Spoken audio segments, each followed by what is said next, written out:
Saya ingin bertanya soal apa yang terjadi di Labuan Bajo.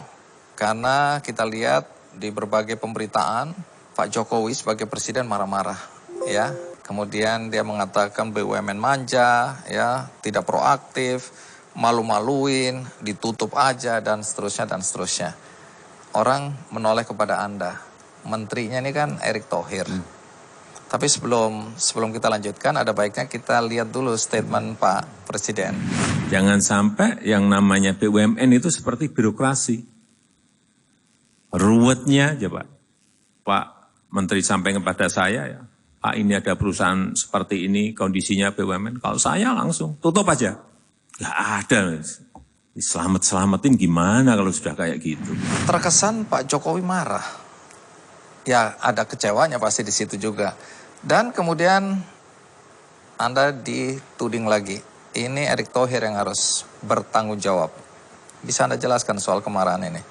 Bapak Presiden jelas ketika kami undang ke Labuan Bajo, ya, kami memilih 20 top CEO untuk mendapat, ya, arahan langsung dari Bapak Presiden. Dan di situ saya rasa sangat bagus arahannya. Kenapa? Message-nya Bapak Presiden kan jelas. Bahwa yang top 20 ini bagus, tetapi yang sisanya belum bagus. Harus terus diperbaiki. Itu message-nya. Tetapi kalau dilihat sepotong-sepotong kan sulit. Saya kan sebelum Bapak Presiden pidato, saya sudah sampaikan hal yang sama di situ. Nah sekarang apa yang diinginkan beliau sekarang ini? Tentu terjadi percepatan. Beliau meminta 2 tahun ini lebih cepat lagi dari sebelumnya. Bahwa kita punya 88 progress report yang kita harus selesaikan atau transformasi sampai tahun 2023. Tahun ini saja ada 41 yang harus kita lakukan. Tahun depan ada lagi berapa puluh. Tahun ini alhamdulillah kita bisa selesaikan 38. Yang 3 belum selesai karena satu dan lain hal. Selesai itu pengertiannya apa? Semua terjadi, penggabungan Bank Syariah Indonesia terjadi. Itu salah satunya. Men-split Pertamina menjadi holding, subholding supaya kelihatan daripada detail angka-angka costingnya, itu sudah terjadi. Dan tentu apakah itu sudah baik? Presiden bilang harus lebih cepat lagi. Karena ini benar-benar beliau mengharapkan terjadi transformasi yang sangat signifikan. Ya, saya tidak kerja sendiri.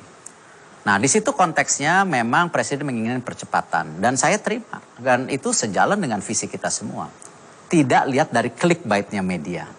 Nah, ini yang birokrasi ini yang saya sampaikan ke Bapak Presiden bahwa kami memohon kita diberikan hak lebih. Untuk bisa menutup, memerger BUMN ini dengan cepat. Yang tadinya proses merger untuk BUMN perlu waktu setahun. Kenapa? Mesti di-approval oleh semua pihak. Itu menjadi yang lama. Makanya Pak Presiden bilang birokrasi. Lama. Nah ini yang kita coba percepat dengan RUU BUMN ini. Untuk suntikan PMN. Oh tetap itu mesti Menteri Keuangan. Nggak bisa kita. Nah sampai di situ dulu. Karena salah satu yang dikritik oleh Presiden adalah sikap manja dari BUMN. Minta diproteksi melulu.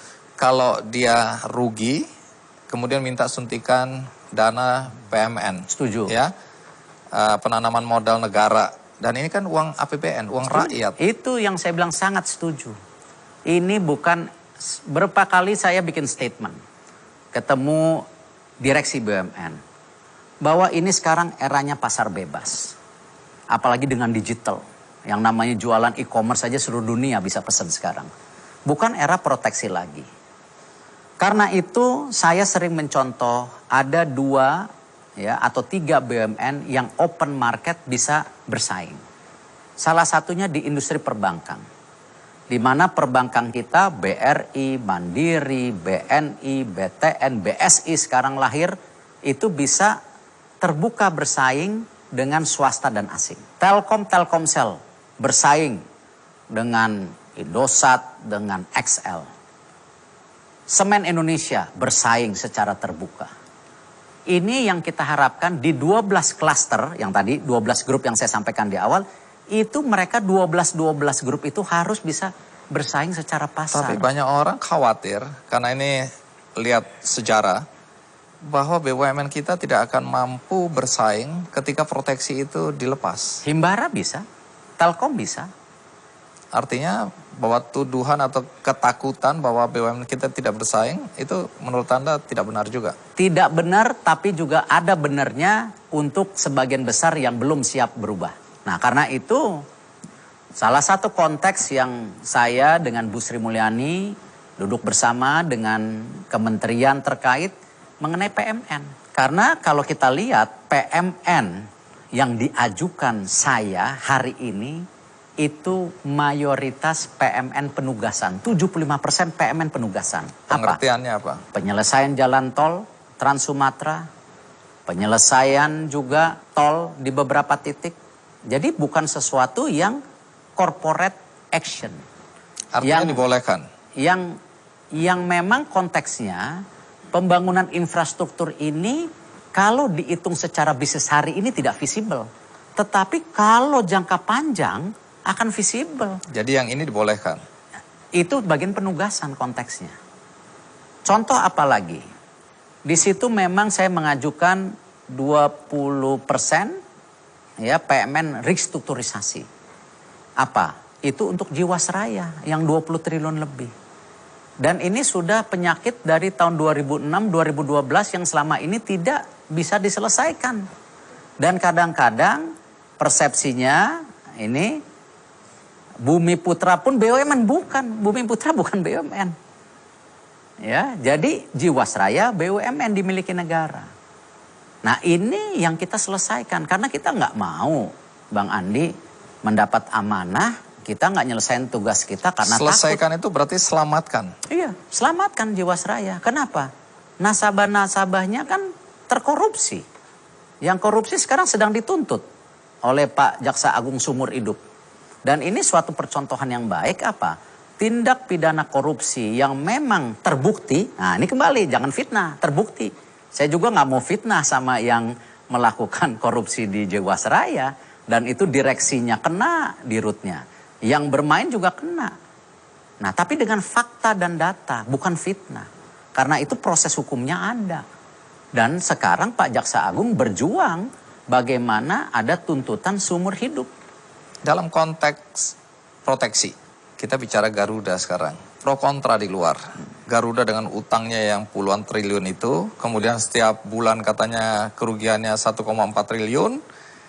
Orang bilang, ya selamat tinggal Garuda. Ya. Ada yang bilang nggak bisa, ini kebanggaan kita harus diproteksi. Dalam konteks ini pemerintah nggak ada kepastian ini. Ini, Bang Andi, bahwa tadi saya bicara pasar bebas ini sudah terjadi dengan digital. Itu realita yang harus kita hadapi. Tetapi juga ada konteks lainnya yang hari ini saya sudah terus bicarakan. Apa itu? Bahwa juga dengan era yang terjadi di dunia ini, kita juga jangan juga gampang diakali. Apa artinya? Oleh? Begini, banyak sekali sekarang negara-negara itu mengincar Indonesia hanya jadi market. Saya tidak rela menjadi bagian yang kebetulan dipercaya, mendiamkan market kita dipakai untuk pertumbuhan bangsa lain.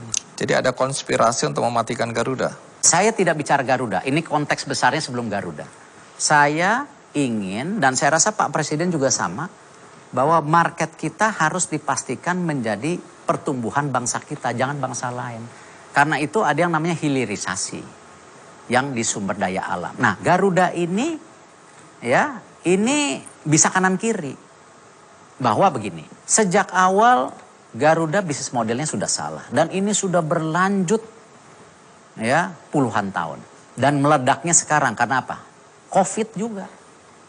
Ketika apa? Yang selama ini dimanja, karena kita punya domestic market yang sangat kuat, nah Garuda lebih senang, ya bukan Garudanya, oknum di Garudanya, membuka terus pemikiran ke luar negeri. Yang akhirnya apa? Jumlah pesawatnya bermacam-macam. Dibikin skenario. Oh kalau terbang ke sini mesti pakai pesawat ini. Itu yang akhirnya apa? Lesornya kita, sewaan pesawat kita paling banyak di dunia jumlah macam pesawatnya di dalam satu airlines industry. Yang akhirnya juga kita paling mahal sewa pesawat di dunia. 28%, yang rata-rata dunia itu 6% daripada cost operasional. Nah ini yang kita harus hadapi, bahwa Garuda kompleksitinya itu bukan semata-mata kejadian hari ini. Sudah kejadian berpuluh tahun ya terjadi, dan ini ada skenario mencari uang di sewa-sewa pesawat. Dan itu terbukti, KPK sudah memenjarakan. Nah yang kemahalan, yang tidak terbukti ada unsur kickback atau uang balik, yaitu bodohnya kita negosiasinya. Nah karena itu apa? Sejak awal kan kita bilang bahwa bisnis model Garuda, Citylink harus kembali ke market lokal. Seperti tadi argumentasi kita punya market, jangan dijual murah. Jangan orang masuk-masuk aja. Garuda punya domestic market yang sangat besar. Seperti pesawat-pesawat Amerika seperti United, Continental, Southwest. Berapa banyak pesawat Amerika pergi ke luar negeri? Kalau tidak salah hanya United aja yang dari New York ke London. Artinya pasar yang lokal lainnya domestik semua domestik lokal Amerika, Southwest artinya segala. ini ada kesan Garuda akan diproteksi nih. Nah itu yang saya bilang. Jadi kita tidak boleh anti proteksi juga. Tetapi selama tadi rules permainannya diakui oleh dunia. Kalau mau buka pesawat terbang di Amerika harus perusahaan Amerika. Punya media di Amerika harus warga negara Amerika. Jadi jangan juga bicara kita seakan-akan pasar terbuka, tetapi banyak negara lain juga ada proteksinya. Nah hal-hal ini juga artinya apa? Kita mesti pintar. Ya, mana yang tidak perlu proteksi silahkan.